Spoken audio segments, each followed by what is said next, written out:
नमस्कार, सुजस बुलेटिन में आपका स्वागत है। मैं हूं आपके साथ अश्विनी सरोही। एक नजर हेडलाइंस पर। मुख्यमंत्री ने 29वें राज्य स्तरीय भामाशाह सम्मान समारोह में उत्कृष्ट भामाशाहों को किया सम्मानित। कहा, भामाशाहों की सेवा भावना समाज के लिए प्रेरणा का स्रोत। मुख्यमंत्री का संवेदनशील निर्णय, रबी फसल खराबे में 239 करोड़ रुपए का कृषि आदान अनुदान किया स्वीकृत। 70,000 से अधिक किसानों को मिलेगी राहत। आमजन की परिवेदनाओं का हो रहा त्वरित निस्तारण। पंडित दीनदयाल उपाध्याय अंत्योदय संबल पखवाड़े के तहत आयोजित किए जा रहे शिविर बन रहे राहत का जरिया। मुख्यमंत्री श्री भजनलाल शर्मा ने आज तक्षशिला सभागार जयपुर में आयोजित 29वें राज्य स्तरीय भामाशाह सम्मान समारोह में शिरकत की।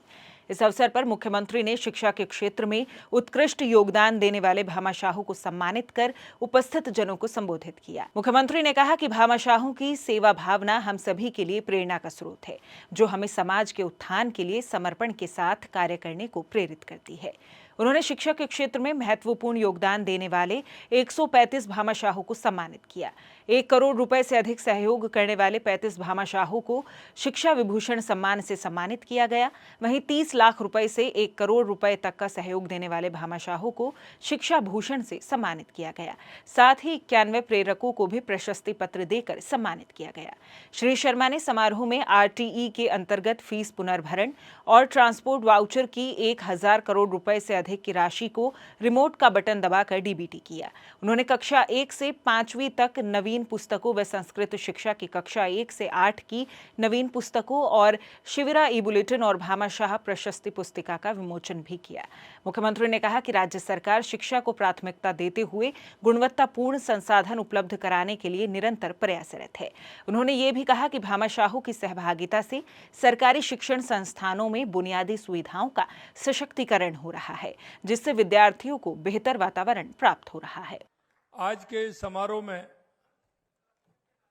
सम्मानित होने वाले सभी भामाशाह और प्रेरकों को मैं बहुत बहुत बधाई और शुभकामनाएं देता हूं।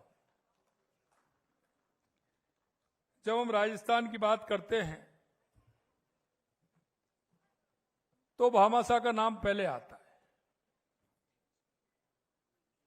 क्योंकि राजस्थान की मिट्टी ऐसी है, राजस्थान की संस्कृति ऐसी है। इस मिट्टी को सजेने का काम, इस प्रदेश को सजोने का काम हमारे भामाशाह और दानवीरों ने किया है। विद्यालयों में विद्यार्थियों की गुणात्मक शिक्षा मिले, इस हेतु हमारी सरकार की कोशिश है कि सभी राजकीय विद्यालयों का संस्थागत ढांचा सुविधायुक्त हो, जिसे हम भामाशाहों के सहयोग से उन्नत करने का प्रयास कर रहे हैं। लगातार सरकार भी उस काम के लिए नए नए काम कर रही है। हमारी सरकार ने प्रदेश में हर बच्चे की शिक्षा को सुलभ कराने और शिक्षा के बुनियादी ढांचे को मजबूत बनाने के साथ ही शिक्षा को आधुनिक और समावेशी बनाने के लिए कई क्रांतिकारी कदम उठाए हैं। प्रदेश में अंत्योदय के सपने को साकार करने की दिशा में कार्य किया जा रहा है। राज्य सरकार द्वारा संचालित श्री अन्नपूर्णा रसोई योजना के तहत प्रत्येक जरूरतमंद व्यक्ति को मात्र 8 रुपए में मिल रहा है स्वादिष्ट व पोषण युक्त भोजन। ये हैं हमारे राम सिंह भैया। इतनी चिलचिलाती धूप में काम करते हैं, पर इनके चेहरे की मुस्कुराहट कभी नहीं उतरती। और उतरे भी क्यों? मेहनत का जो कमाते हैं और मेहनत का ही खाते हैं, वो भी स्वादिष्ट खाना मात्र 8 रुपए में। राजस्थान सरकार द्वारा चलाई जाने वाली श्री अन्नपूर्णा रसोई में राम सिंह भैया जैसे कई लोग हर दिन इस भोजन का स्वाद लेते हैं।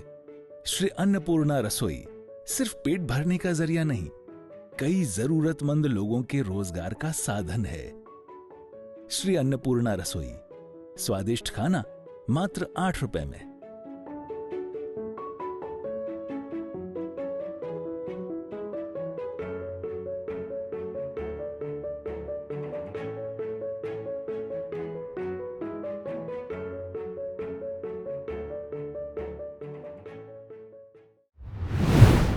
मुख्यमंत्री श्री भजनलाल शर्मा के नेतृत्व में राज्य सरकार कृषि एवं कृषक हित में निरंतर निर्णय ले रही है। किसानों का जीवन स्तर और बेहतर करने तथा उनकी आय में वृद्धि के लिए मुख्यमंत्री किसान सम्मान निधि, गेहूं की एमएसपी खरीद पर अतिरिक्त बोनस, अल्पकालीन ब्याज मुक्त फसली ऋण तथा प्रधानमंत्री फसल बीमा योजना के तहत बीमा क्लेम वितरण जैसे महत्वपूर्ण कदम उठाए गए हैं। मुख्यमंत्री श्री शर्मा ने इसी क्रम में प्रदेश के 143 गांवों के 70,366 किसानों को बड़ी राहत देते हुए 239 करोड़ रुपए के आदान अनुदान की स्वीकृति प्रदान की है। ये राशि आपदा राहत कोष से वितरित की जाएगी। आपको बता दें कि रबी फसल सीजन 2024-25 में प्रदेश के 8 जिलों की 18 तहसीलों में ओलावृष्टि से फसलों को नुकसान हुआ था। मुख्यमंत्री ने संवेदनशील निर्णय लेते हुए इनकी त्वरित गिरदावरी करवाने के निर्देश दिए थे, जिसके बाद राज्य सरकार द्वारा 33% से अधिक खराबे वाले 143 गांवों को अभावग्रस्त घोषित किया गया था।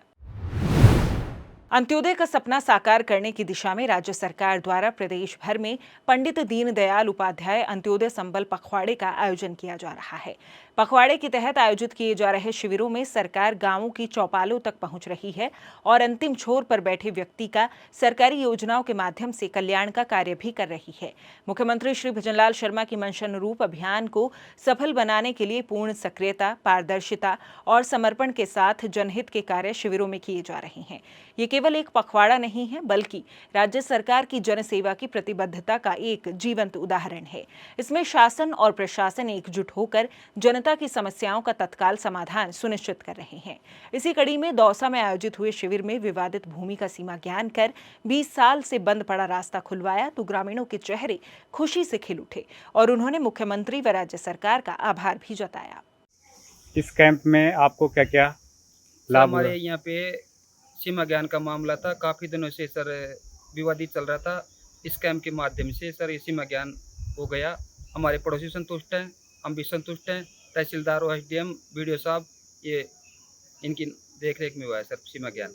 हम संतुष्ट हैं सर। सब आने वाले लोगों को सबका काम हो रहा है इस कैंप के माध्यम से सर। साहब ये रास्ता पहले चराके की पट्टी थी, तो ये रास्ता कटा हुआ था, 30-40 साल से बंद था और हमारे को आने जाने में कम से कम 100 खातेदार है। इधर 100 बीघा की ज़मीन है, 65-80। तो उसमें हमारे को बाधित हो रहा था रास्ता, जाने में काफ़ी दिक्कतें थी। कभी किसी की बुआई होती, कभी नहीं होती, बहुत परेशान है। लेकिन पूरा गांव खुश है। अब हम खुश हैं, तो इसके अलावा तो और क्या बताएंगे। सारा गांव खुश है, सब खुश है हम। और अब बात प्रदेश में मौसम के हाल की। मौसम विज्ञान केंद्र जयपुर के अनुसार राज्य में 2 जुलाई से दोबारा मानसून सक्रिय होने व भारी बारिश की गतिविधियों में बढ़ोतरी होने की संभावना है। वहीं राज्य के कुछ भागों में आगामी 2 से 3 दिन हल्के से मध्यम बारिश होने की संभावना भी जताई गई है। नमस्कार, मौसम विज्ञान केंद्र जयपुर आपका स्वागत करता है। राजस्थान के दैनिक मौसम की जानकारी कुछ इस प्रकार है। पिछले 24 घंटों में पूर्वी राजस्थान में अनेक स्थानों पर मेघगर्जन वज्रपात के साथ हल्की से मध्यम वर्षा दर्ज की गई। पश्चिमी राजस्थान में कुछ स्थानों पर मेघगर्जन वज्रपात के साथ हल्की से मध्यम वर्षा व कहीं-कहीं भारी वर्षा दर्ज की गई।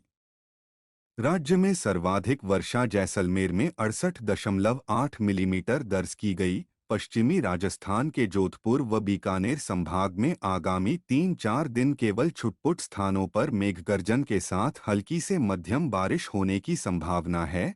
पूर्वी राजस्थान के कुछ भागों में आगामी 2-3 दिन हल्के से मध्यम बारिश होने की संभावना है। 2 से 5 जुलाई के दौरान पुनः बारिश की गतिविधियों में बढ़ोतरी होने की संभावना है। 2 से 6 जुलाई के दौरान पुनः मानसून सक्रिय होने व भारी बारिश की गतिविधियों में बढ़ोतरी होने की संभावना है।